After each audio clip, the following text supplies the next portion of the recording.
I'm not full screen. Hello, everyone, and welcome to another live episode of Hack the Movies. I'm reuniting today with the Blade Boys. First So up, we got excited. Royce. So excited. I'm in Garfield house. Wow, is that oh shit? Who's the guy who made Garfield? God damn it, I'm blanking on his name. I'm not gonna help you. You're the host. Damn it, is that really his house? Is that his house? Did you buy his house? No, I'm doing the thing from it's the clearly a green screen, Tony. and Pesi's here too. Hello, Pesi. How are you?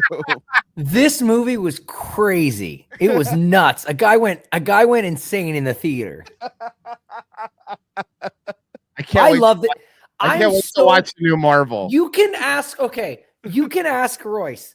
As soon as I came back from the theater, I did not shut up about this fucking movie for days. And then I'm so glad he finally watched it. It's my favorite movie of the year. I don't think anything's gonna top it. I've never seen anything like it. All right.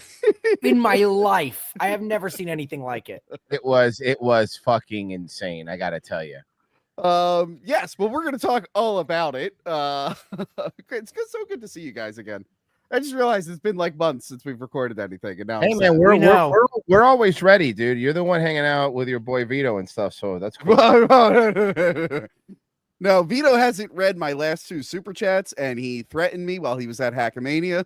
So currently not talking with physical violence or with a good time. Well, he was on a meth high and he was texting everyone frantically because he was afraid Riley was going to show up, even though Riley didn't show up, which was really, really funny. And he threatened to like leak some script, which I never actually sent him and everything. So I'm not really on speaking terms, which is funny because I have an episode with him coming out this month that I filmed a while ago. So that's going to be real fun to promote. Hey, you guys are like Elon and Trump, you know? I know it's the biggest breakup since Elon. What a great time to review a movie about friends splitting up. Friendship. Right? This is actually perfect. This is the perfect. It's actually pretty perfect. This is really perfect. This is the perfect time to talk about friendships and how they work. Yes, exactly. I think here's what we're gonna do. As we go along and talk about this movie, we're also gonna make comparisons to Tony's friendship with Vito. Oh, I like this. This is good. This is good. I like this. Okay. Real quick before we get into the movie, since I didn't do a live wrap up, just a few things. Please, everyone, become a Patreon member on Patreon. I put the public podcast feed there, so now Patreon's like your hub for everything. You get all our commentary tracks at Patreon. You can buy them without pledging. There's a new Predator movie coming out tomorrow, and I did commentaries for all the previous Predator films that you can binge. Kevin Spacey has a new film coming out. Kevin Spacey does have what's it called? Oh fuck. You're making a joke, but he does have a real movie coming out, which is why I got confused. I like him because he's quick Tony. That's what they call him. Is that no? Please tell me they're not calling me Quick Tony. Well, no, honestly, it's shortened for the guy comes too fast. But yeah, you know, Royce, you might be you're going to become my second favorite host of ROTC. Right now, you're number one because I hate that prick Mersh. I don't blame you. He's a real asshole, so that makes sense. But if you keep throwing some insults my way, I'll put Mersh ahead of you. You're not going to like that. I don't care. You're genuine. That's genuinely does not care. Okay. If you're $10 patron, you get new merch every few months. If you want to see me, guys, do you want to see me in person this summer? I've met him. It's great. You should leave my Yelp. I had a Yelp review for him. Thank you. Yes, I'll be at the Monin Drive-In. I'll be there June 14th for the Grease night. There's gonna be classic cars there. I'll be. Thank God! Thank God it's a movie thing. Are you gonna be Naughty Sandy? No, I just have a table there. I just have a table at Grease night. I will also be back the table is his corn, Pesi. The table is my corn. Hear me By out. the way, I've met Eddie Munster, Butch Patrick, but I didn't watch I Think You Should Leave at that point. I really want to meet him again and just ask him about the tables and see if he's been getting that. Tables! Will the Grease event have souvlaki? Probably not. I'm sorry then. I'm fucking out. But they are having a Batman event June 20th and June 21st. Okay, they're gonna have a Batmobile that you can take a picture with. But guess what else you can take a picture with, guys? Oh, I actually do know this. Christopher Nolan's going to be there. No, but even better, There's the no way. credited extra from The Dark Knight Rises. I will be there. You can take a photo with me. And guys, I even have a bonus on Saturday. My co-host Frank will be there, and you might have seen the back of his head in episode 2 of Penguin. And also he was cut out of Joker. So 2 huge Batman stars will be there. Batmobile will also be there. But you can get a picture with me and Frank, and it'll be like you're almost in the movie. It's amazing. It's amazing. You know, that's true. Brian Callen was cut out of Batman, so you guys have a lot in common. There you go. Which Batman was he cut out? The Joker. He was cut out of the Joker movie. He was in the Joaquin Phoenix Joker movie. You guys you still hear his voice in one part, but they cut out his like the. Oh, that's funny. Yeah, Frank literally when he's like dancing like on the street, like when he's just a regular like clown in the beginning. Frank, the person in front of Frank and the person behind Frank got in the movie. They cut Frank completely out of it. And then lastly, I will be at VHS Fest July 11th to July 13th. It's going to be a crazy weekend. Frank Henenlotter is going to be there. Hell yeah. Yes. Hell yeah. Frankenhooker. What is this thing where like this fucking Tony's doing all these live things? I want to do live things. They're all at the same event, and it's like 2 hours from my house, so it's kind of easy to do. I mean, you could go to the Mahone and Drive It if you want. If you want to make the trip. I don't want to go to Philly. Well, then do live things at your own place. I don't know. Oh, Tony, please. First off, don't tell me how to do my job, okay? All right, it's okay to start with that. All right. Secondly, just because you got lost in the sewer for 3 weeks doesn't mean for me. See how I brought it back? Did you orgasm, Tony? Did you orgasm? I did. Orgasm. Remember, the name of the game is Super Chats. Get your Super Chats in. We'll say anything you want within reason. But yes, today we're talking about Friendship, which is a German film from 2010. Hell yeah. Yeah, Nice. we all love German films. Me Die too. Ersten Ossis in America. Friendship. Biersrand Uf Eisner Fast Warren Gashner. That Can I Matthias Schweigengruber was great. Can I say Paul Rudd looks great? No, of course, that's Friendship with an exclamation point. We're talking about A24's new film. Yeah, we're talking about Friendship, not Friendship. Yeah, 2 totally different things. Directed by a guy named Andrew DeYoung, who didn't direct or write anything before this, I think. Oh, wait, no, he did TV before this. Oh, he did a lot of TV before this. Never mind. Friendship, aka Mr. Bean on meth, wanders into A24 movie. It felt like if we'll get into it. I'm sorry. I'm gonna get ahead of myself. So yeah, this movie was on my radar because I do love Tim Robinson. I was a little late to the Tim Robinson craze, but I really, really enjoy him. That horrible Chippendale movie that came out a few years ago, I just watched a compilation of his Ugly Sonic scenes because he's the voice of Ugly Sonic. He's great as Ugly That Sonic. movie was awesome. What do you mean? I didn't. Maybe I'll watch the rest of the movie, but I heard Tim Robinson is Sonic. I'm like, I just want to see those scenes. It was good. It was extremely The self-aware. movie's really funny. It's very Roger Rabbit-esque. I would recommend watching It it. actually felt like Roger Rabbit, kind of. Well, God damn it. Now I guess I will watch it. Yeah, you will. Saying, you have to watch. You have to watch that Marvel. People are saying it's nuts. It's nuts. I went crazy in the theater. Okay, I did see the newest Marvel. It was crazy. I did go nuts. I will talk about that in the May-June wrap-up. Was that good? Yeah, it was nuts. I lost my mind. I hate you. Now I don't know if he's I can't tell who's being honest. He's fucking with us. You want to know if Thunderbolts was good? Well, you're gonna have to come back for the May-June wrap-up. I don't know what to tell you. You know I won't, Tony. I don't care. I won't. I don't care enough. That's me. But I love you, but you know I won't. Well, look, if you want to come back in the July wrap-up, we're going to talk about Fantastic Four with the Latinx Mr. Fantastico, which Royce has been waiting for his entire life. Hell yeah, dude. Pedro Pascal, bro, that guy's awesome. Dude, I love when the trailer came out. You know what it is with him? He's not in enough things. That's my only problem. You know what? Or before we get into this, sorry, because I just realized Oscar Isaac's also in a lot of things. I'm like, why does one Latino guy not bother me as much as the other one? Hey, man, I love Walton Goggins, but if a movie comes out starring Walton Goggins and Pedro Pascal, I will off myself. I swear to God. Walton Goggins is another one who's just in everything. Enough. Ugh. But anyway, Hey, we're getting. Speaking of, we're getting a Fallout Halloween Horror Nights house this year. that So one I'm very excited. I saw the announcement. I want to go into that horror world. Oh, actually, we'll talk off stream. I might actually be down there in December. Oh, cool. So yeah. So Friendship, this movie was billed as I Love You Man, but crazy. Here's the thing. I remember seeing the preview for that's what the trailers and everything were saying. I remember seeing the preview for I Love You Man like 12 years ago and thinking, wow, that movie looks really funny. And then I never saw it. Did any of you see it? Was it any good? That was all right. What's I Love You Man? That's the one with Slap a Debase. Oh yes, I Love You Man was funny. Okay.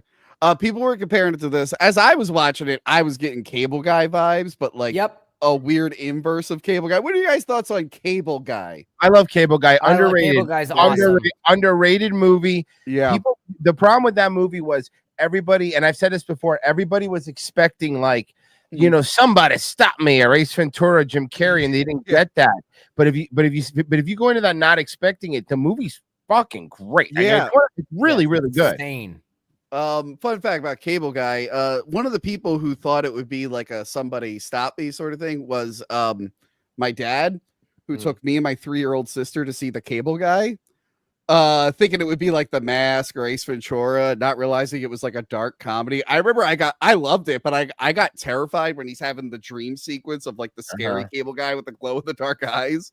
But I was just like, now that I'm older, I'm like, that is not a movie you take a 6 and 3-year-old to at all. No, it is. It was dark. It was really dark. Like, dude, he was raised by his TV, and for that movie, that Jim Carrey really, they trashed him for no reason. The worst part about that movie was Jack Black. Yeah, he wasn't that good in it. But yes, I was getting major Cable Guy vibes from this, and I'm wondering if Tim Robinson is like this era's Jim Carrey, where like people, like a lot of people don't know where to land on it. Like, because if you go back and look at reviews for like Chris Farley or Jim Carrey movies, like especially from Siskel and Ebert, they can't stand either of those actors. Which is funny now because we all look back and like love all of them. And I wonder okay, well, here's my description. It's very simple. With Tim Robinson, because he is very divisive. I will agree on that. Yes, this is a very divisive movie. Here's how I found it. Guys love him and women hate him. And I'm not saying that's 100%, but I'm saying statistically speaking, in my life, the people that I have talked to, I've had couples where the guy's like, bro, that shit's like so fucking funny. And the girl's like, I don't understand it. I don't get it. And that's from what I've seen. Yeah. I'm glad you bring that up. My cousin Monica loves Tim Robinson. I went and saw this with her. Like, she got so excited. Oh, no, I mean, Marie loves it too. Yeah. Like, no, but you're right, because like she's the only one I know who like actually loves it. Like, I think there's a few girls I know who like found some of the skits funny, but like most girls can't stand him. There's that girl who wrote the article about how she can't stand her boyfriend quoting Tim Robinson. But yeah, like it's funny because my cousin like loves Tim Robinson, and her husband isn't the biggest fan, and he was all over the place with this movie. There's a lot of uncomfortable laughter in this. Yeah, like that's the thing. Like you say this movie's divisive, but like I'd have to argue that because like 90% critics, 73% audience isn't necessarily divided. Like, that's a lot more people liking it than you would expect. And I think it goes back to what you just said, Tony, is that whether or not you're a fan of I Think You Should Leave, which is absurd and silly and crazy, this one is still absurd and silly and crazy, but it's also uncomfortable, and everyone else, like Royce mentioned, is doing such a good job that it's still, no matter how uncomfortable it gets, it's still an amazing film that you just can't look away from. Well, here's how I felt when I was watching this, right? It is everything step by step, beat by beat, your run-of-the-mill A24 film. And I know they make a bunch of different films, but what I mean is your typical like artsy kind of like long shots and kind of like, there's going to be cancer involed always. All that kind of stuff in there. So and also the one thing that I've said it off air, but it's like everybody around him, including Paul Rudd, is acting their asses off. Like they're not. This isn't a goofy phoning it in. And the reason the movie works for me is like, it's like taking there's A24 films that I've made fun of, right? Yeah. And throwing a human Roger Rabbit into it. And you're like, oh my God. Like there were points when I was watching, and I was watching it over Discord with Pesi, where he would hear me go, I can't. Yeah. My favorite is he just goes, stop. What is he doing? Dude, we were all doing that in the theater. We were like, oh, come on. No, don't do that. It's funny you say that they like threw in this like cartoony. Apparently, it was written for Tim Robinson. Yes, the role was written with him in mind, 100%. So it would not have worked with anyone else. I know. But I'm saying the way they, maybe it was written for him, but the way it was presented to me was like there are literally moments looking back when Tim Robinson's not in a scene for a second, right? And you actually for a little bit get emotionally involved, you know. Yeah. When you're like, oh man, she had cancer. Like there's a moment there where you're like, that man, she's recovering. Her life must be. Then all of a sudden it's like, rah! You're like, oh, Frama, okay. And then I start laughing because you remember that this guy is insane. Dude, perfect example is like the shot Tony has up on screen right now, right? Yeah. The film kicks off with the wife giving this serious story, and then he comes into focus and he's like, you'll be all right. And everyone in the theater was dying for it's like he's just. So yeah, his wife is Tammy, played by Kate Mara, which by the way, come back Monday for what is the worst Fantastic Four so far. We'll be talking about Kate Mara again because she was in the 2015 one. I really like Kate Mara. I was a big fan of her in like House of Cards and whatnot. She's great in this scene. She's very emotional, but you're right. At some point she goes, and you know, my ex-boyfriend's been really helping me. And you just see Tim Robinson go, wait, what? What's going on there? So we know that I love you and I trust you. Yeah. I love that. Like, clearly she had a near-death experience, so she's reevaluating her life. She's not really connecting with her husband, and she's reconnected with her ex. But then she just outright says, like, yeah, and I just haven't had an orgasm in forever, like in front of everyone and him. Yeah. I've been having plenty of orgasms. I cannot tell you. There's no way. This movie, I've seen a lot of movies, dude. Yeah. This movie fucked me up in the best way is the only way to describe it. Where forget about subverting expectations. Because there were no expectations even going into it. Because what are you expecting? This movie was a mind fuck in every single way.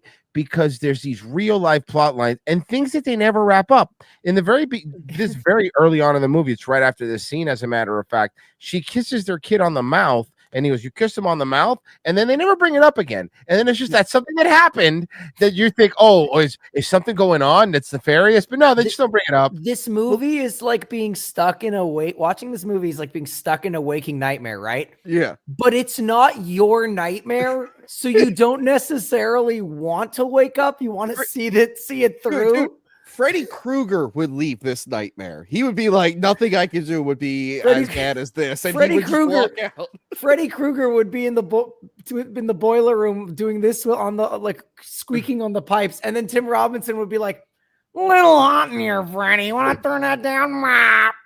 It's hot." Freddy will be like, "No, I want no part of this. I'm out." Okay, yeah. So the funny thing about this, where Cable Guy lets us know why the Cable Guy is fucked up, because he had absentee parents. His mom was always out. He was just sat in front of a TV and like dreamed of a life he could have had. Yep. He just learned everything through TV.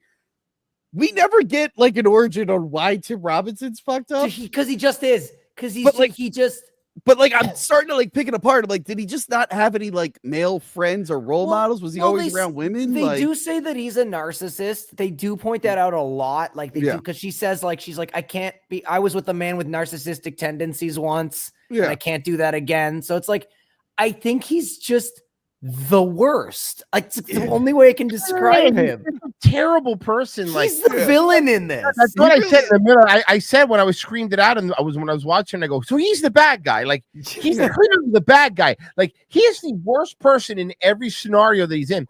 You feel no sympathy for him. You don't feel bad for him in 1 second. You feel bad for people around him. You feel bad for anybody caught in his vortex. Like anybody that is near him in this movie, life gets worse. Yeah. He is a terrible human being, and it's fucking hilarious. But I do think I feel like there had to have been something in his past. We'll get to the one big scene where I have a theory. But yeah, so he's bored at his job. He makes a job where his job is to make apps and stuff addicting, more addictive. Oh, great! That's such great job. We like to use the term habit forming. Yeah. But one day, his wife lets him know that the neighbor who moved in down the street, they're about to leave their house. She lets him know that the neighbor who moved down the street had a package delivered to their house, so she wants him to send it there. And he walks over his speed bump that he yelled at the city to put in, which comes back way late in the movie. Yep. And he meets Paul Rudd's character. Let me bring up. Sorry, I don't have the character names in front of me. Austin Carmichael, who's the local nighttime weatherman, played by Paul Rudd, who you might remember from those Marvels. Can I say something? Yeah. When I saw the trailer, the way the trailer made it seem, and maybe it was me, please tell me if it was different for me, it made it seem like Paul Rudd was going to be a bad guy. Like when I watched the trailer, I thought that Tim Robinson was this poor fucking loser that he could not make friends, and Paul Rudd like baited him to be his friend and then abandoned him. But when you watch the movie, you feel so bad for Paul Rudd. Yeah. Yes. Well, you know what's funny? You said that. I didn't realize until today. I didn't actually watch like the full trailer, which actually does give you a better idea. I was watching like the little snippets they were putting out. Yeah. And yeah, I went into it thinking like he was going to be the Jim Carrey and Tim Robinson was going to be the Matthew Broderick, but it is not that. Although he's got a little weirdness to him as well. No, he's weird, yes, but we get to that. But he is weird, but his weirdness is explained in like, yeah, he thinks he's a local weatherman. He thinks he's the cool guy. Like every town has a guy like Austin, you know? Every guy like a weatherman that likes Austin rock band. Yes, he is in a rock band. He's got a hot wife and everything. But he is a little insecure because he wants to be a daytime weatherman. And I think like the first part where they bond, like his wife sends him over there. He wants to see the new Marvel, which I hear is nuts, by the way. I hear it's crazy. Nuts, It's crazy. People are losing their minds. I'm sorry. By the way, I messaged Pesi. I'm like, every time I review a Marvel movie from now on, when I clip it later, the title's gonna be like, "The new Marvel is nuts. The new Marvel made me lose my mind." You have to do that. Fantastic Four is the new Marvel, and it's nuts. But no, she sends him over there. She's like, how about you go over there and hang out with that guy? By the way, she has a flower business that he does not care for. He's not involved in it. Like she keeps begging for a van. He won't buy her a new van or anything. I know. Yeah. In case you think she's like the bad guy, it's like, no, he could be a little bit more helpful and he's just not. No, he's terrible. And she says, he's like, you don't know my schedule for the night. She's like, you literally just sit there all night doing nothing. So yeah, he goes and hangs out with him. I forget what was in the package. It was like an ancient thing, right? Oh, it was the ancient, the caveman hatchet, like the ancient stone. Yeah, one of the first hand tools that was ever used. Yeah, right. Which he bought for some reason. I guess it's cool. Because that's the thing. Like it's like what you guys were saying. Because he's one of those dudes where it's like you know what was a good example of the kind of guy that Austin is was Colin Farrell in Horrible Bosses, like those guys that just have too much Japanese crap. Yeah, they have kimonos and they do karate and naked in their fucking living room, and they have this little rice paper separator. Pesi, they're called Tokyo beans. Yes. Tokyo beans. But yeah, they hit it off. What's his face? Paul Rudd takes him to the sewers. So he's an explorer. We learn later in the film. He likes to just explore. An urban explorer. He goes through the sewers that lead into City Hall, and you can get to the top of the roof in City Hall. And he shows this to what was Tim Robinson's name? We just been calling him Craig. He shows this to Craig, and this is like you can tell this is like the first like male bonding like adventure he's gone on in a really long time. And he pulls a cigarette out. He starts smoking. Oh, you smoking? Oh, they're herbal ciggies. And then And of course, he starts smoking them Yes. immediately. Yes. By the way, as ridiculous as this movie is, there's a lot of relatable things in this. Oh yeah. We at some point in time, we've either been the Yep. new friend who was trying too hard to fit in, or we've had a friend like this who overstepped some bounds, didn't understand Yeah. social cues. There's a lot. Maybe stayed at your house, broke your washing machine. I don't know who you're referencing when it comes Tony, to can that. you make me a coffee?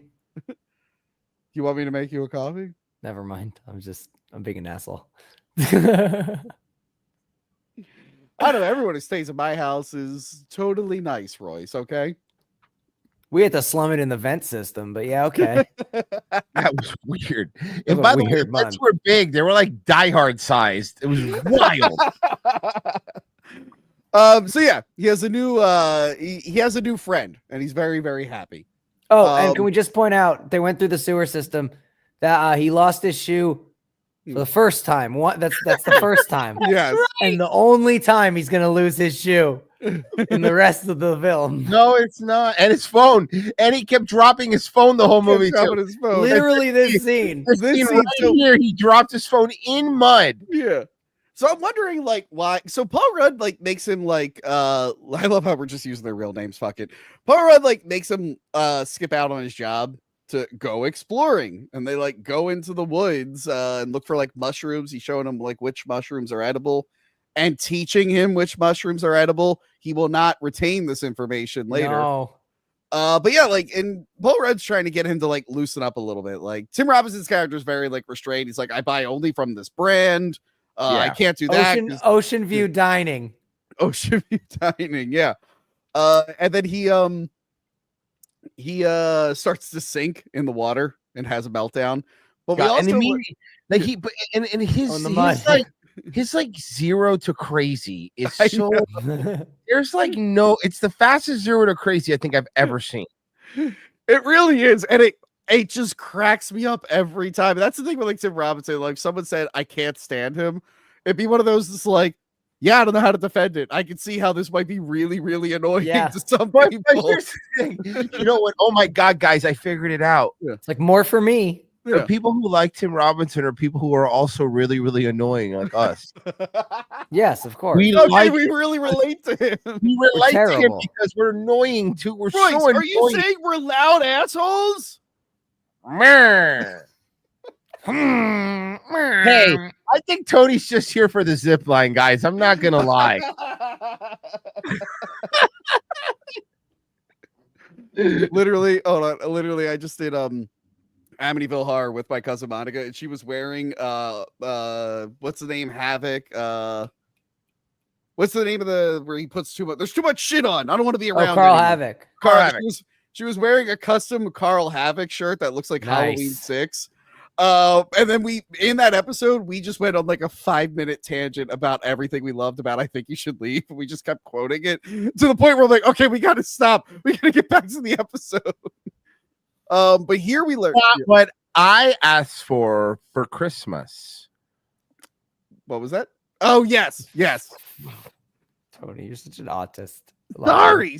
You know what, Tony? I make on par, if not better, jokes. I didn't ask for that. Okay, now I know. It takes me a minute. For that. It takes me a minute, all right. Fuck, now I'm mad. I've only been rewatching the skits. I gotta just binge the show again. Fuck. Yeah, because there's ones you I'm gonna missed. do that again. I'm gonna do that again. I think I'm gonna do it. So here we learned that he always wanted to play the drums, but never did. And he's just like, come on, man, it's not about how good it is, about how much you want it or whatever, some hippy dippy shit like that. Yeah. So here, I think Paul Rudd just likes that Tim Robinson is like dorkier than him, so he can feel cooler. He can feel cooler, yeah. Yeah. Because I was a little confused. I'm like, why is he like wanting him to skip out on his work? And that makes sense. Here's why. Also, because all of Paul Rudd's other friends are also like dorkier than him. They are. Yeah. He has definitely made a friend group on purpose where he's the coolest guy. Yeah. Both of these Both of these men. I That's think why you we're not should. friends, Tony. Both of these men are have their own different kind of insecurity that like and it's like these two completely wildly opposite levels of overcompensation. Yeah. Where Tim overcompensates by acting more crazy, whereas Paul Rudd overcompensates for his insecurities by being like kind of, the coolest guy in the group, like really like kind of shaping his life. So that's kind of why when like Tim Robinson tells him to just go for the morning job, right? Yeah. And that's kind of the domino effect that sort of this dude who was completely in control of his cool life that he created, something came out of nowhere that he wasn't ready for, and it was fucking throwing him off. And yeah, because it does start to trip him up. We get to learn about the yellow car, and he's like, if I ever make it, I'm gonna get a yellow car like this. Cherry car. It's not even a nice vet. It's like an older vet. It's like it's just this like weird like mid stuff that he wanted. By the way, when I saw it in theaters with my girlfriend Casey, and we afterwards she actually pointed something out, and watching it a second time with Royce, I also noticed it, is that throughout the film also, I don't know if you noticed, Tim Robinson acquires and starts wearing more green things. The drums are green. A lot of like jealousy, envy, green. Yeah. Oh, that's funny. Envy, like the movie with Ben Stiller. Sure. Was that movie good? I remember Christopher Walken making me laugh, but he just kind of does that already. Barry Levinson doesn't make funny movies. Oh. You saying Toys wasn't funny? Yes. You're saying Rain Man wasn't funny? Rain Man was hilarious for the wrong reasons, but not on purpose. Yeah, not on purpose. So yeah, he starts to become infatuated with Paul Rudd. They go to like his concert. He's having like daydreams about them driving. He's having daydreams where they're in the post-apocalypse. Yeah, which I thought that was so cool. It was like a miniature with like this backdrop. Like, what the hell is going on here? And like they're best friends in the apocalypse. And he's him and his playing the drums. Yeah, they go to see his band play, and then he's just imagining he's playing, but he's not even playing them well. Again, Tim Robinson and like I'm trying to think of like another movie that's like this, where the main character. There isn't. There's no other movie like this. I just mean like where the main character is just acting on a whole different level than everyone else. I've even Roger Rabbit had other cartoons in it. Mr. Bean is the closest thing I can think of. Mr. Bean. Howard the Duck? No. Nah, because they were all kind of. We know it's what. I don't know why this came. That was a Marvel movie, and it was nuts. It was pretty nuts. I lost my mind. There was boobs of ducks. For some reason, the movie I'm thinking about is, I don't know why I went here, The Golden Child with Eddie Murphy. Oh, Golden Child. Where everyone is like taking all the mysticism and everything deadly serious, and Eddie Murphy is just being an asshole, and just, it's like he's in a completely different movie. I'm getting something like that, where like Tim Robinson is just in his own movie and somehow ended up in this story. What about A Knight's Tale? Huh? They travel back in time? They're not from there. They're not from there. Wait, that's a different movie. A Knight's Tale was Heath Ledger, where they're. Yeah. Are you thinking Black Knight with Martin? No, Lawrence? A Knight's Tale is the one. No, hold on. A Knight's Tale is Heath Ledger. This is basically a remake of a Bill Murray movie we know, except it's called What About Bob, You Fucking Asshole.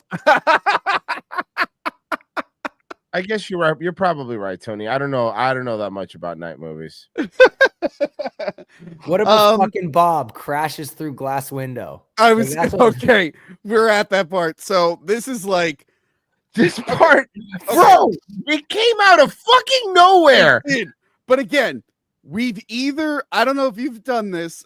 Again, we've all probably experienced both sides, where you're about to like interact with a new friend group, and you don't know any of their inside jokes, you don't know any of their relations, and you try to blend in, and you're just trying not to embarrass yourself. Right. It's like whenever you come on Daywave. Yeah, I know. Yes, yeah, pretty much me on Daywave.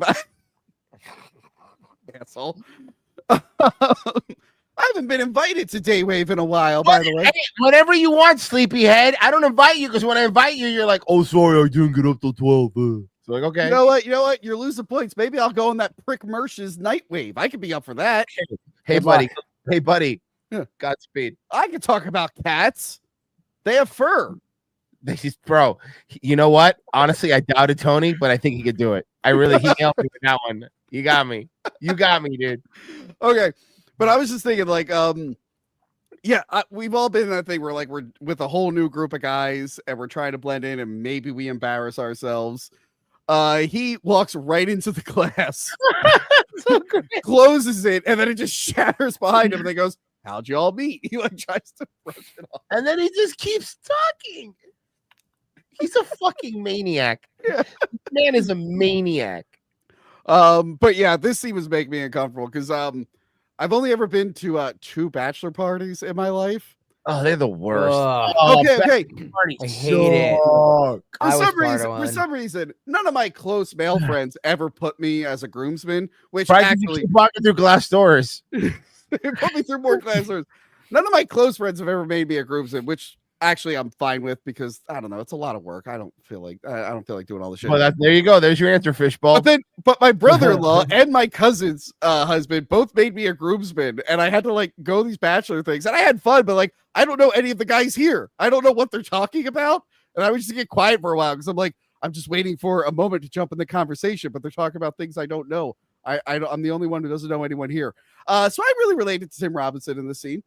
I mean, not too much. I didn't do anything as weird as he's about to do.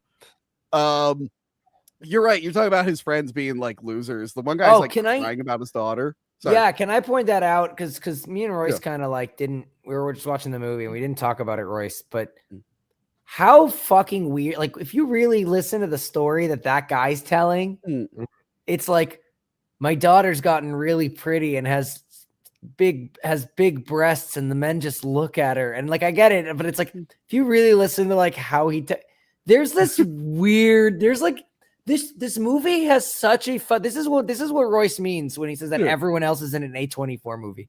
This movie has that unsettling, dread, art house, uncomfortable kind of you feel kind of uncomfortable. You feel uncomfortable. And what I mean is like these films, like these tense films where they're not like horror or anything, but you're always waiting for like the other shoe to drop. Like you're waiting for the big, like the cancer's back. I was like, oh, her cancer's going to come back. Like I was like, oh, this is an 84 for her. You know what I mean? That was just one example of plot threads that I thought they were going to pull on, but they just kind of set up and they walk away from, like Pesi said, with this guy with it talking about his kid and then the mom kissing the kid, her son. And there's so many weird things that, that you would have thought that you would have seen a little bit more about, what's going on, the tension with Paul Rudd and what he's working at. And it's like, but they just kind of tease it and they just kind of walk away from it. Like she was lost in the sewer for like 3 months or whatever. And they never explain how that happened. Like it's a sewer that's go up the whatever. By the way, we keep talking about him being cartoony in the serious world. I actually want a remake of this right now, Pesi, but Tim Robinson is just Ugly Sonic. Just put Ugly Sonic in this whole movie. Yes. It's just Ugly Sonic with Tim Robinson. Like this picture. Imagine Ugly Sonic just sitting there. It would be the most bizarre thing in the world, but it'd be really funny, actually. What's that movie that just came out where the singer is like a chimpanzee? Just that. I just the Robbie Williams one, Better Man. I just want that, but I want this movie done exactly how it is. It's just Ugly Sonic's there. So yeah, he's trying to bond with him. They all start singing. I think they're his band. What song were they singing again? Oh, they were singing My Boo. Okay. Is that who it was? Is that what it was? At night, I think of you. Yes, that one. I want to be your lady, baby. If your game is on, give me a call, boo. If your love is strong, gonna give my all. They all know the words, like you guys right now. Yeah, because it's friends. We're friends. And you're the weird outcast at just seeing us do it for the first time. You are Tim Robinson right now. Okay, guys, let's box. All right. So yeah, they decide to Oh box. my god, the box! I forgot. Okay. This is one where I screamed. Where Pesi heard me scream. Yeah, that one was rough. Okay. I'm calling bullshit on Paul Rudd. He was hitting him pretty hard. Yeah, I know. Yeah, no. I know. That doesn't make it any less of an uncomfortable scene. I think he thought that Tim would just be like a pushover and allow it. I think he was just flexing his dominance, just punching him in the face repeatedly. Yeah, but you can't alpha dog a psychopath. Yeah, exactly. He's about to learn that. Instead, Tim's character, Craig, stop hitting yourself, Dahmer. Stop hitting yourself, Dahmer. Like, no. He sucker punches him in the back of the fucking head. And again. Like you said, Tony, to talk about what you said. It's a situation where you can't understand the awkwardness of like maybe buddies do this, right? Where you don't want to beat the guy's ass because you're a new guy, but also you don't want to look like a bitch, so you have to fight back, right? Yeah. And it's like this weird awkwardness. You could understand, like, oh, what do you do in this situation? Do I hit him as hard as I can? Do I not? Now, of course, he takes everything to like fucking the extreme. Yeah. So he realizes he did something wrong. And in his mind, he's like, I'll make up for it. I'll punish myself by putting soap in my mouth. Oh my God, I eat the soap. And I was sitting there and I'm like, well, that's like a very childlike thing. Like there was always like, I'm going to wash your mouth out with soap. I'm a bad boy. I'm a bad boy. Like, you usually, I mean, in the past, people would do this, but they would wash their kid's mouth out with soap when they would like curse. Like you've heard of that punishment, right? Of course. Yeah. Oh, yeah. Oh, I knew what he was doing. Yeah, so but it's weird because it's like any less. This setup for the punishment makes no sense. It's just in his mind. He's like, "Oh, what did I do when I did something wrong as a kid? Oh, I had my mouth." But I think he was trying. I think what like the added layer of what makes it so rough is that he was also just trying to make them laugh in a moment where it was like, "Dude, just leave, leave, read the room." Yeah. But that's what I was saying. Remember at one point I was screaming, just go! He can turn it around. He can win them back. You see, fucking God damn it. Win them back, Royce. It was so cringe. Like there were parts where I was cringing so hard, but also I couldn't stop looking at it. It was just it was the most uncomfortable. I was just uncomfortable laughing and then like genuine laughing throughout it. It's pretty hilarious. So yeah, we realize Paul Rudd starts distancing himself. He gets real annoyed when Tim Robinson shows up at his work, like on his first day being a weatherman. And he really doesn't like that, even though Paul Rudd was making Tim leave his job. So yeah, he gets like real uncomfortable and he's dressed up for a Renaissance fair. And nobody else there was dressed up. Yes, but before he gets there, he breaks up with Tim Robinson. He's like, hey, we had a couple good hangs. And this is what Tim has his drum set. He has it in a wagon. Yeah, like in a little wagon. Yeah.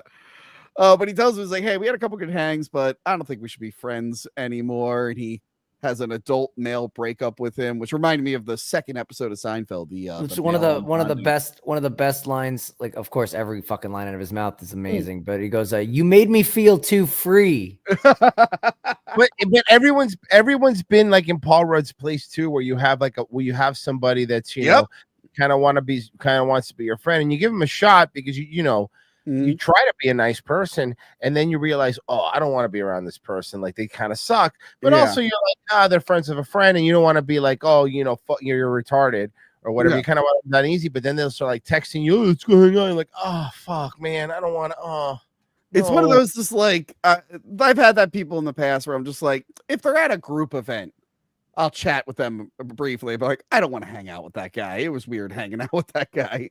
Right. Again. We've all been there, but as you said, and then I'll be like, Ashton, stop texting me. That's a generic name I use. I'm not being like specific. Oh yeah, it's just a generic name. You just pull that name out of your ass. Listen, I'm only doing this because I know Dick Masterson's also live, so he can't hear me and break his headphones. He hated this movie. He hated this movie. Really? I was going to invite him on, but he's pretending to have tinnitus, so he doesn't have to be in the same room with Vito. But then he ended up live streaming anyway. Wait a second. He didn't like this movie for real. I didn't know that. No, okay. So I'm glad we brought that up. I do think there are some people that are going in with the mindset that this is the I Think You Should Leave movie, and it'll be just like I Think You Should Leave. And it's like, no, don't go in with that mindset. You're gonna get some of that, but this is very different. This is very different. I didn't want it. I Think You Should Leave movie though. Yeah. But I mean, I think some people are like, I like him in that show. I'll like him in this. And it's like, oh no, this is something else. I don't like this. Hey, look, I will say that it might not be everyone's cup of tea. I understand that, but I fucking love this. Is like this is the kind of shit I love. I live for this shit. Yeah, the cringiness, like this breakup scene, like you were bringing up here. Oh, you know? And when he breaks it, it was. Oh my god, I was so tense. Okay, real quick before we do that, I just want to point out that Paul Rudd does show up to this thing and nobody else is dressed up. Which we have to bring up. Which we were talking about. Like now it makes sense, like what you're saying earlier, where like he wants to be the coolest guy in the group. Yeah, he is the coolest guy in the group, and now he's knocked down a little bit, becoming the daytime weatherman. Yeah, he was the coolest guy at nighttime. Yes. Yeah. But now daytime, it's a whole different thing. They're putting pranks on him, and he's just starting to lose his cool. Yeah, and the anchors are fucking with him. Yeah. Yeah, Tim Robinson breaks into their home while his wife is sleeping. Now, I have not been this tense in a scene where someone's hiding in a house since like Parasite, when the whole family's like hiding under the couch. That movie was fucking so tense. Yes. And I was on the edge of my seat with that. This, I was even more. Okay.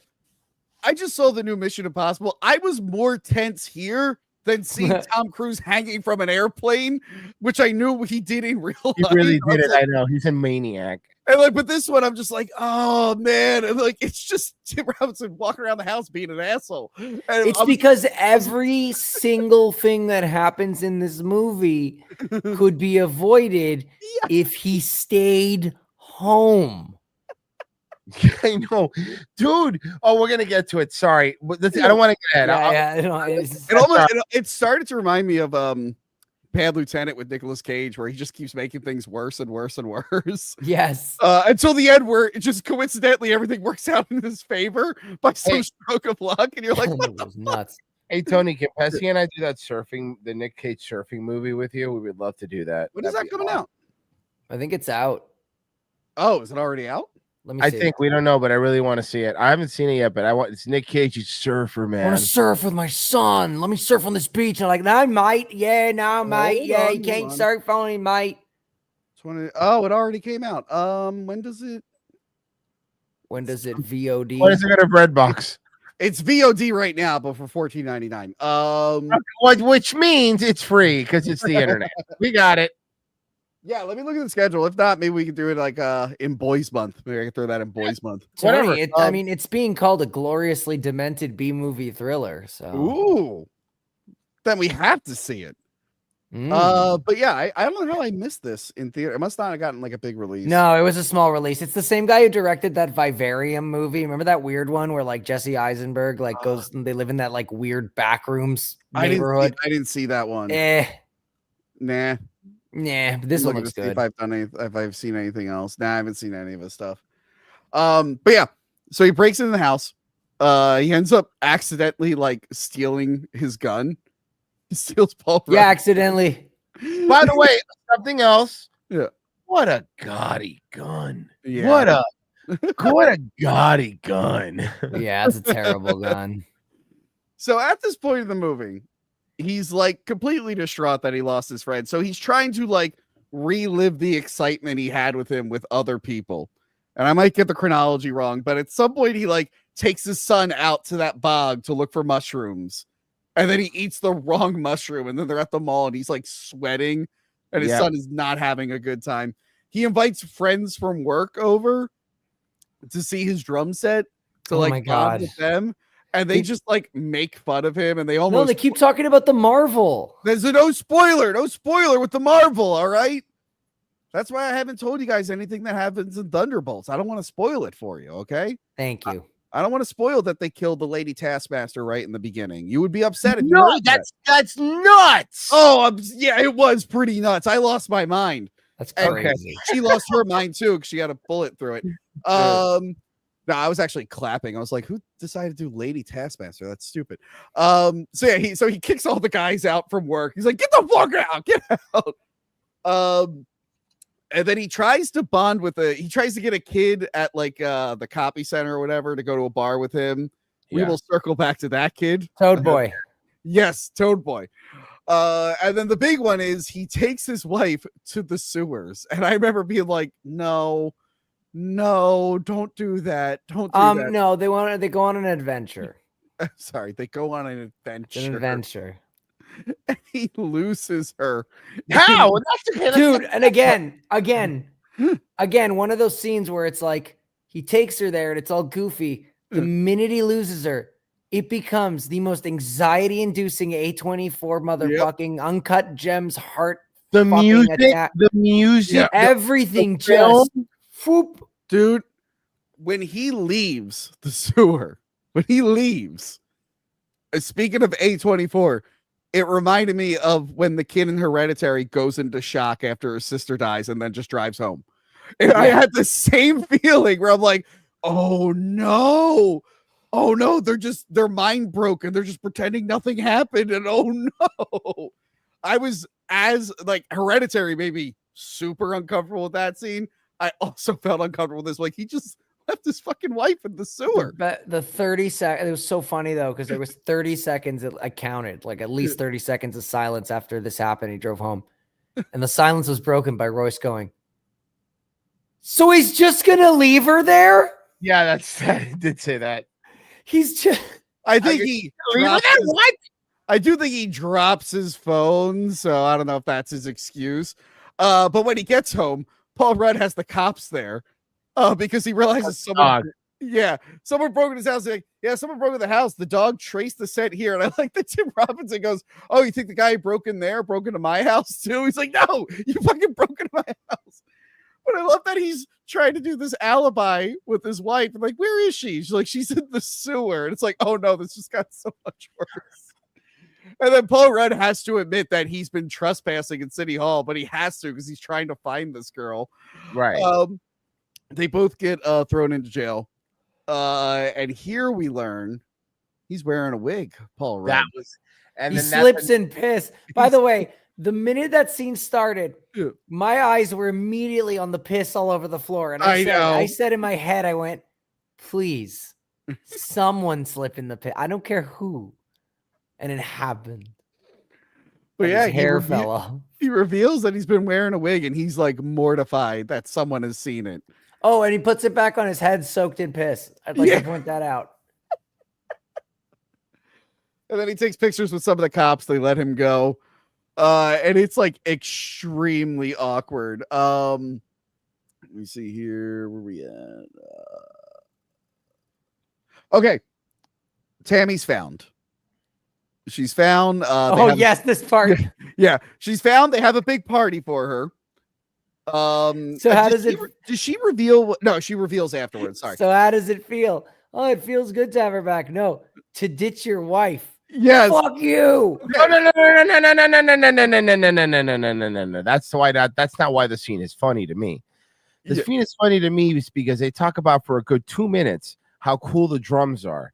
Oh, Green. Oh, that's so cool. Yeah, man. Did you play drums? Yeah, that's fucking awesome. Blah blah. Then all of a sudden, you sounds good to your wife. You're a piece of shit. You're a fucking piece of shit. Wait, get the fuck are you? Who the fuck are you? I like when he spits on him and Tim Robinson stands up and goes, "Don't spit on my floor." So of course this is played by Connor O'Malley, who's done pretty much everything with Tim Robinson. Another maniac.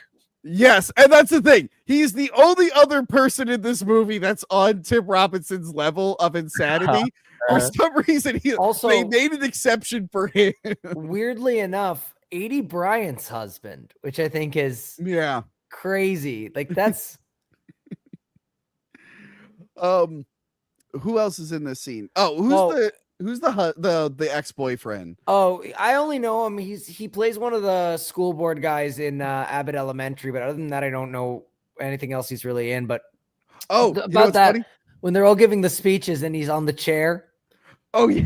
right at the end of that scene, Colin, the guy, what's his face, Connor O'Malley, the guy who was screaming at him in the garage, stands up, and for a split second, what does he go? He goes, "Yeah, so like, I don't think we should have pulled out of Afghanistan." Oh yeah. First he gets nervous, and then he goes, "I don't think we should have pulled out."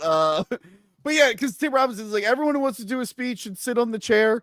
But yeah, the boyfriend is Josh Shigara, who was in Scream 6, and I'm only bringing that up because Tim Robinson has an uncredited voice cameo in Scream 6. Oh, Have it's you funny. seen Scream? Have you seen Scream 6? Not yet. So the redhead, she has like a boyfriend who you see his dead body later, but you never actually see him while he's alive. But Ghostface kills him. But apparently Tim Robinson is doing his voice from behind the door.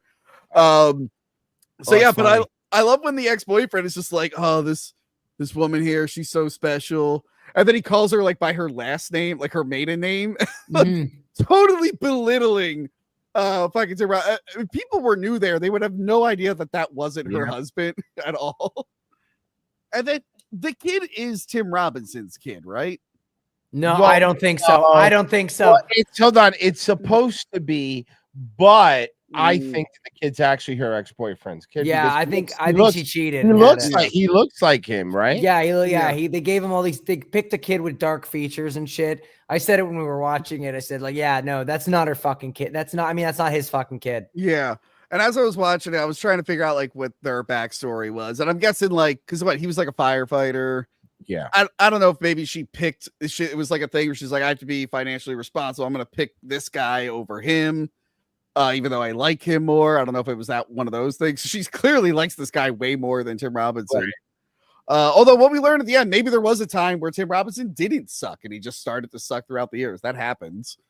It's a mystery. Yeah, so she lets him know afterwards. She's like, "Hey, when I was in the sewer, I had an orgasm finally." And then he sits there, and I'm not like a 45-second pause, and then goes, "What?" But she never but did they ever explain how long she was down there? They said like it was a few days. I think They never really tell you, which makes it so much worse. I think the ex-boyfriend found her, so I'm wondering. And that's why she had the orgasm, because the person who found her was the firefighter.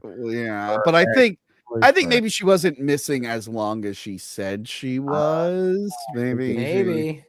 I don't know, but she lets him know. She's like, my mom, or was it like my mom was with someone and never left him, and I don't want to do that. Yeah, so my mom was with a narcissist and never left them. Yes. So she's like, I am gonna go move into his pool house. She has a couple moments where she will say something. He goes, "What?" She's like, "Do you ever fucking listen?"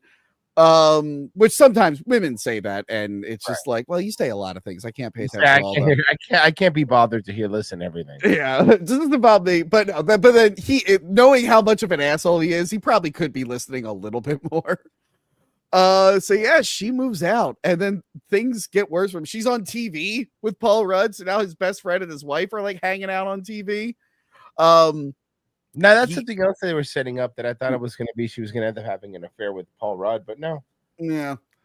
I guess that would have been really. I don't think we need multiple affairs in this. Maybe really, yeah, because that would have made the movie weird. That would have made it weird. Let's not be weird. The movie would have been weird and excessive. At some point, he tries to do an ad campaign for the mayor. Who he hates the mayor because Paul Rudd hated the mayor, but then Paul Rudd had to pretend that he didn't hate him when he got promoted. And he comes up with like a campaign for him that is like, okay. Oh no, it was before this. It was before. Right? What was that? You're a robot. Were you just roboting for me or for everybody? Oh, was I roboting for everyone? No, you're fine now. I could see Pesi moving, but I can't see Tony moving for me. It's weird. Oh, he's moving for me. There it goes. It actually must have just been StreamYard. Go ahead. You're good now. Okay. I forgot. He gets fired while she's missing. I mixed up the events. He does a campaign for the mayor. The mayor likes it, but then someone else pitches their campaign that makes him look like a Marvel. He looked like a Marvel. He was looking like a Marvel. And I thought he looked totally nuts, guys. But yeah, at this point, he gets fired. So now, skipping ahead, he has no wife. His kid moved out, or he has shared custody of the kid. He's now the kid's just like banging his weird girlfriend. Yeah, with like the unibrow. Yeah.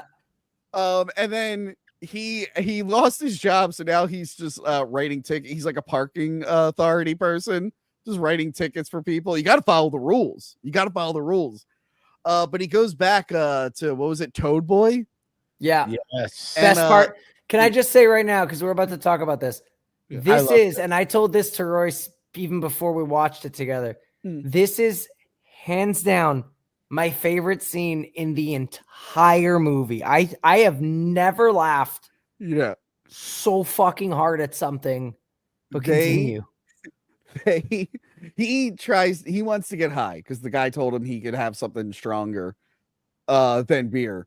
And he goes in the back and he's like, hey, I'm gonna have you lick this toad, and it's got hallucinogenic properties in it. It's gonna take you places. You'll be out for an hour. So yeah, he licks the toad, puts the lights off.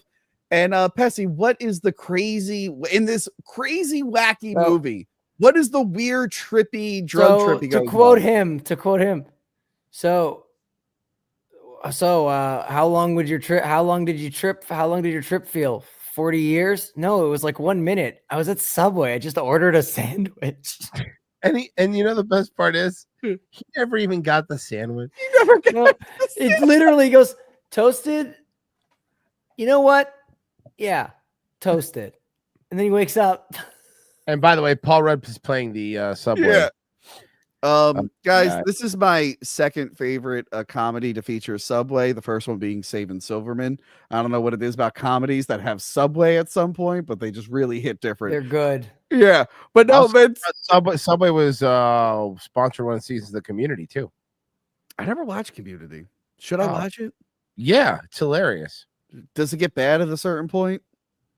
When should I stop watching it? There's one season where Dan Harmon left, but then he comes back the next season. I forgot what season. Community? Yeah, what about the Yahoo Screen season? Is that good when they went to Yahoo That's Screen? all right. Remember Yahoo Screen? No. Yahoo Screen.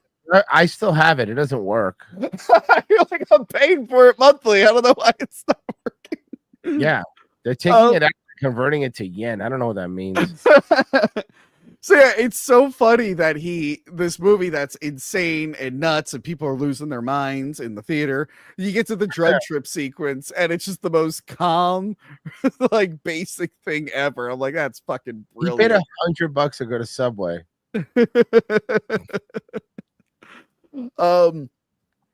So yeah, he tries to rebuild his life a little bit. He's trying to make things better with his family. Like he takes his family out for his kid's birthday. A guy bumps into his wife and then he like mans up and shows some like initiative. No. Yeah. He mans up, shows initiative, and then sits down and goes, oh my God, what the fuck did I do? We gotta get the fuck out of here. We gotta get the fuck out of here right now. We gotta go. Oh my God. What the fuck did I just do? What the fuck did I just do? Yeah. And then he shows her that he finally got her the van, put a nice big bow on it.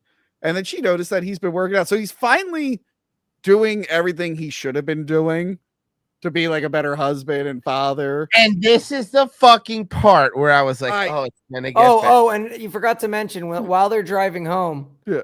While they're driving home, she goes, oh, I guess Austin's having some kind of a party. And he goes, huh. And then that's it. And you're like, oh. And then he gets the package again from Austin by accident. And he looks at it and he goes to his son. And he goes, why don't you take it over? And for a fucking moment, you go, oh. Wow, he learned. He changed. And then you remember who he is. And then he takes off to go around the block and then goes right to Paul Rudd's house, destroying the van he just bought for his wife on the Wait, but why he left because you were out of oat milk or something? Why did I was gonna go get sugar or some stupid. But then he drives over the speed bump that he begged the city to put in. Yeah. And then just holds everyone at gunpoint. It just wants to be their friends again. And it gets so uncomfortable and awkward. I love it. I love that he's trying to make conversation with them. He's like, "How's your daughter doing?" Ask me a question. Well, oh, what's your favorite food? God, I'm so nervous. I can't think of anything right now. But yeah, he accidentally fires. Everyone gets down, but then Paul Rudd's wig comes off. I was screaming at this point. I was Yeah. like, what is fucking wrong with you? But he's still so obsessed with Austin that like he makes sure that the friends stay down so he can adjust his wig. His wife and his family, he had it all. He had it all back. He earned it all back.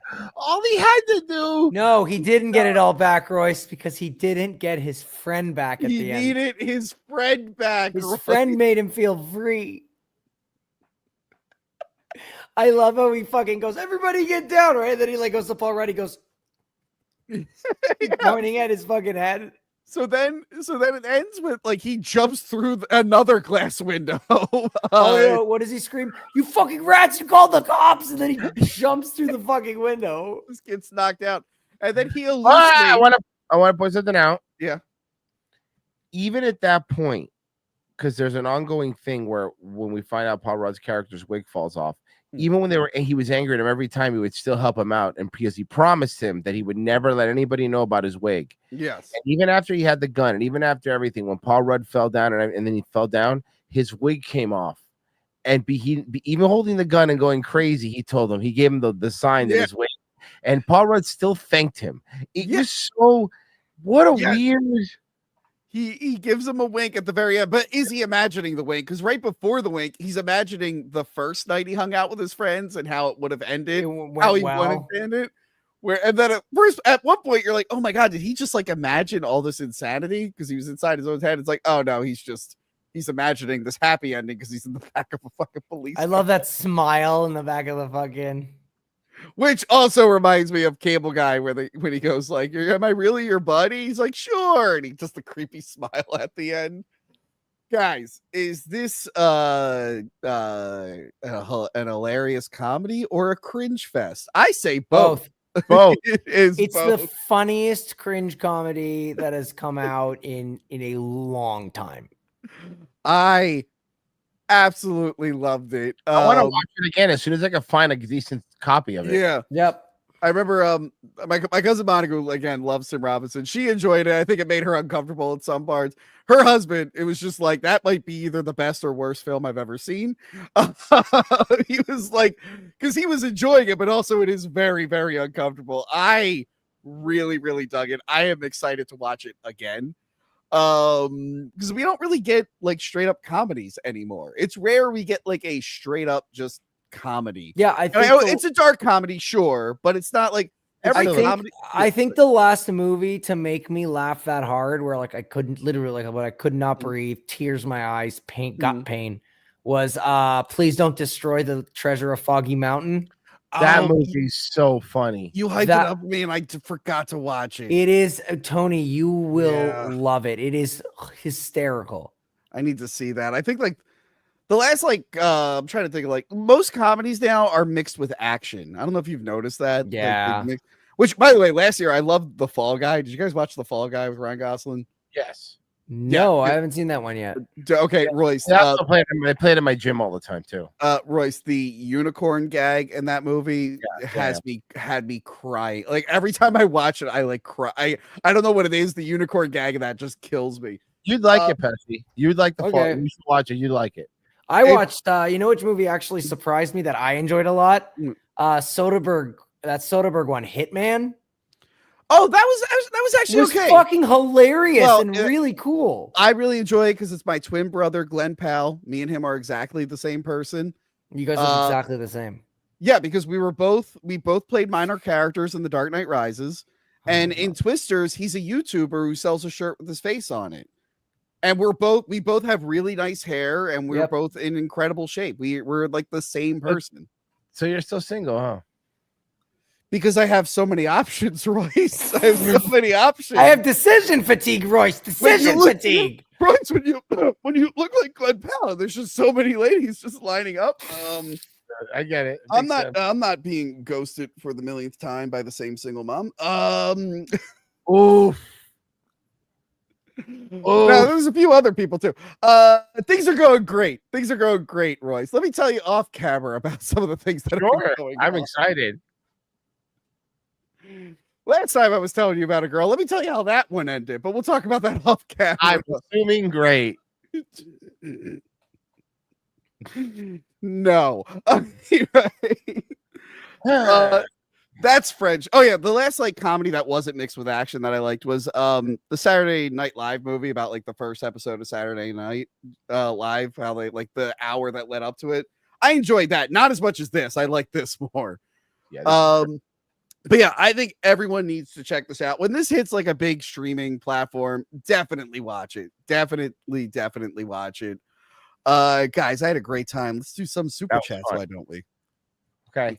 First up, we got, well, this isn't a super chat. Richard Milligan has been a member for 13 months. Thank you.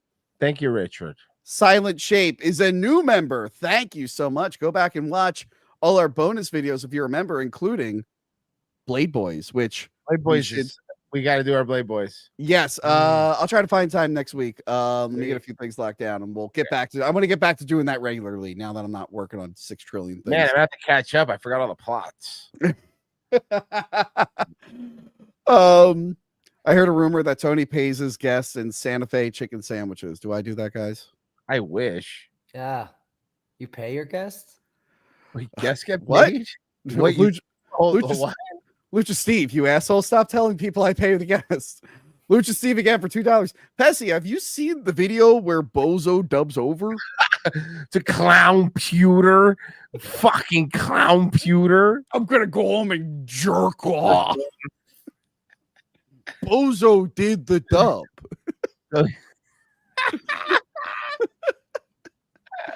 And then Dude Abides for $5. Can't wait for the Dark Knight Hack the Movies episode. The last review saved my sanity when I had to do lawn care for 2 houses.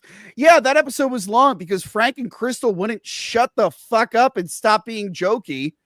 And we did a fucking near 3-hour episode. And the Dark Knight. Don't you hate when people like joke around and then let you get through episodes? He hates that, right? Listen to every Blade Boys. Yeah. No, you guys never made me go 3 hours. I wanted to kill them. I wanted to kill them afterwards. I'm like, guys, come Challenge accepted. Next time you're in studio, you're just gonna you're gonna run out the card on the camera. Guys, next time we're back, we are going to be talking about Lawrence of Arabia, which I believe the lost cut. It's 7.5 hours. Well, why don't we Pesi, you're Jewish, why don't we do a Shoah? It's a 9-hour long documentary. I'd rather die in a concentration camp. By the way, I looked up that director and he does so many like 10+ hour documentaries. It's like, why do you keep doing this? Who has time to watch this in one sitting, you asshole? Just make it. I don't know if you learned this about the internet, Tony, but some people love being miserable every day of their life. Name one. Jew boy. God damn it. For $10 Canadian, here's my money. No money for Vito until he gets his stupid comic. Uh-oh. Tony, you're going to be rich. Everyone, go to Biggest Problem right now and just say this episode's not as good as the new Hack the Movies. Just say that. Just say that. Don't pay to say it because Vito won't read your super chat because I paid $10 on the last 2 episodes and he ignored both of them because they made fun of him. The one it was really funny because he literally sent me like a text thread about how I suck for being friends with Riley and Mint. So I left a super chat that was like, hey, Vito, I didn't have time to read your 15 messages. Did you enjoy Vegas? Are you excited to go back? The joke being he's been banned from future Vegas events because he was annoying to everyone. Hold on. I'm actually blown away that any of this is real and it's happening with adults. Like I sometimes sit back and go, so these are all adults, and we're really a guy with a cape and hairy shoulders is scaring a bisexual comic guy. The funny thing is, Riley's like trolled him before, and Vito just refuses to like learn the pattern, and he keeps buying into it. I'm like, nothing's gonna happen, you dumb asshole. I just don't understand any of whatever. Yep. That's why we're not involved, Royce. And invited. Why would you be invited to like dabble events, Royce? What do you know about Sutter and John? Yeah, you're right. Nah, you're right. Royce is more of a giggling Dave expert. Yep. Lucha C for $2. Tony, did you tell people I housed Dylan's burger? No. I'm Give me that. I'm gonna record you saying you want to kill the president. And Lucha Steve again for $2. Can you tell he's a fan? Make sure you give. You gotta give. Have you guys given? Yeah, the whole thing goes dark. Calico cut jeans. You gotta give. Tony, Aussie Dragoon for $5. Tony's unleashed the Blade Boys on the world. I wish Carlisle was here to see this. Who's Carlisle? Who's Carlisle? Kane's friend. Kane's friend. Look, I can't remember. Is Carlisle the one that died? Thank you, Aussie Dragoon. That is Dragoon. That is a real fan. That's a joke from like 5 Blade Boys ago. You take special care of this one. He actually watches your stuff, Tony. Good. Tony's right. I hate when HOTM episodes have no jokes. HOTM. Wait. Have jokes. Huh? Have jokes. He said. That have no jokes. No. Oh yeah, episodes have. But what's HOTM? Maybe he meant hack the movies. HTM. Did you mean hack the movies? Sorry. Hack of the month. Let me go to the poor chat and see if he's clarified. Did you mean hack the movies? What's HOTM? Let me know what HOTM is. Anyway. Guys, get your super chats in. We're wrapping up here. Guys, what do you guys got going on? Oh, nothing. Nah, it's my normal shit, man. My daywave ROTC stuff. We're having fun. Our daywave's been really, really fun lately. Oh, so it's been fun and you haven't been inviting me? Well, that's why it's been fun. Dirt Diggler said they no longer have farts in their heads. Fuck, what skit was that? Oh, the baby doll one. They no longer have farts in their head. Pesi. $1 is like smoking 6 Macanudos. You can go to buffguypillowfights.com. I'm on Rumble, Midnight Rift Party. We just do stuff throughout the week, a lot of pop culture-y bullshit, old nostalgia. And on Saturday, we have our special 12-hour streams, which are a lot of fun. It's a big old party. Oh, are we allowed to talk what we were talking about in the DM, a stream you have planned for this weekend? Oh, it's not planned for this weekend. It's as soon as I get it. Okay. Not yet. It's as soon as it arrives in the mail, because they're not. I pre-ordered it like hours ago, but no, not yet. I forgot to pre-order. Are we allowed to say what it is, or is it a surprise? Or well, I mean, eventually I'm gonna have Tony on my so on midnightriftparty.locals.com. I'm gonna have Tony on my premium little paywall, which I rarely do. But we're gonna enjoy me, Royce, and Tony are gonna enjoy the brand new R-rated director's cut of Dirty Work. Oh, I'm so excited. I'm very excited for that. Here's the thing: do you think there's gonna be like? Do you think maybe we're all gonna be too attached to the PG-13 version? No, Tony, it's gonna be better, and here's why. Here, let me tell you why. Okay. This movie didn't make it past the first screening. That's how disgusted and offended people were. And then we ended up with the version we all know, which for a PG-13 movie really pushes the fucking envelope, dude. So really? I am excited. Yeah. It's going to be fucking, oh my God, I'm so excited. Artie Lang and Norm Macdonald allowed to say and do whatever they want with Bob Saget directing, R-rated, give it. Now, I can't wait. I saw when that video drops on how they're redoing it. I'm like, you got to be kidding me, dude! They spent years just finding different cuts to cobble together. It's insane. I'm so excited for that. So stay tuned for that, and make sure to follow them And we'll get some more Blade Boys for you guys in the Yeah. futures. Woo. In the futures, multiple futures. I'm very tired. But yeah, that is it from us, everyone. Please like, share, subscribe, and we'll see you all later. Goodbye. Bye. And